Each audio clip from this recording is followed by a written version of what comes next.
రామకోటి. ఈ మాట వినగానే నాకు అమ్మమ్మలు, నానమ్మలు గుర్తుకొస్తారు. ఒక చిన్న దీపపు వెలుగులో ఒక ప్రశాంతమైన చోట కూర్చుని వారు భగవన్నామాన్ని పదే పదే రాసేవారు. చిన్నప్పుడు నాకు ఒక సందేహం వచ్చేది, ఒకే పేరును పదే పదే రాయడంలో ఉన్న గొప్పతనం ఏమిటా అని.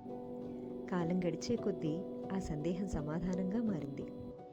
మన పూర్వీకులు అక్షరాలు రాయలేదు, వారు తమ బాధలను రాశారు, తమ భయాలను రాశారు, తమ ఆశలను రాశారు, తమ కన్నీళ్లను రాశారు.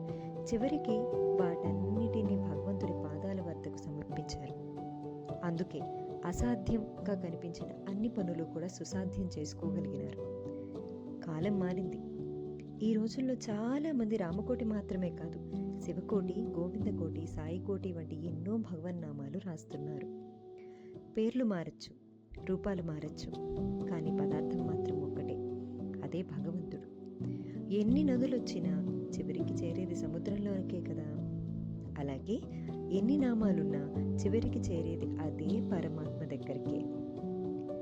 నేను ఈ శివకోటి పుస్తకాన్ని శ్రీకాళహస్తిలో కొనగలిగాను.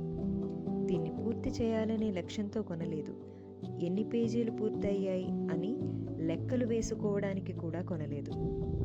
నా మనసు, నా ఆత్మ, నా శరీరం ఎప్పటికీ శివుడి పాదాల వద్దకే చేరాలి అనే కోరికతో ఈ పుస్తకాన్ని నా జీవితంలోకి ఆహ్వానించాను. ఇంకా నిజం చెప్పాలంటే ఇది నాకు ఒక పుస్తకం కాదు, ఇది ఒక ఆయుధం. మనసు అలజడికి గురైనప్పుడు దాన్ని ప్రశాంతపరిచే ఒక ఆయుధం.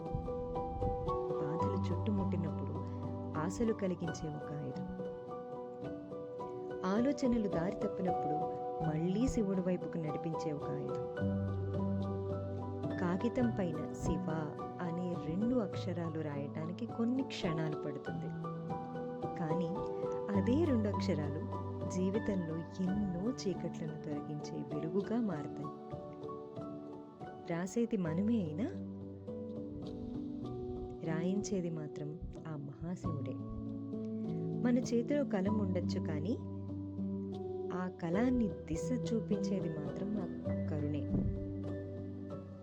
మనమే రాస్తున్నామని అనుకోవడం మన భ్రమ. ఆయన అనుగ్రహం లేకుండా ఆయన నామాన్ని స్మరించే అదృష్టం కూడా కలగదు. బహుశా అందుకేనేమో కాగితంపై పడేది సిరా మాత్రమే, కానీ మారేది మనిషి జీవితం. నిండేది పుస్తకం కాదు, నిండేది మన హృదయం. పూర్తయ్యేది కోటి కాదు, పూర్తయ్యేది భగవంతునితో మన అనుభవం. హర హర మహాదేవ.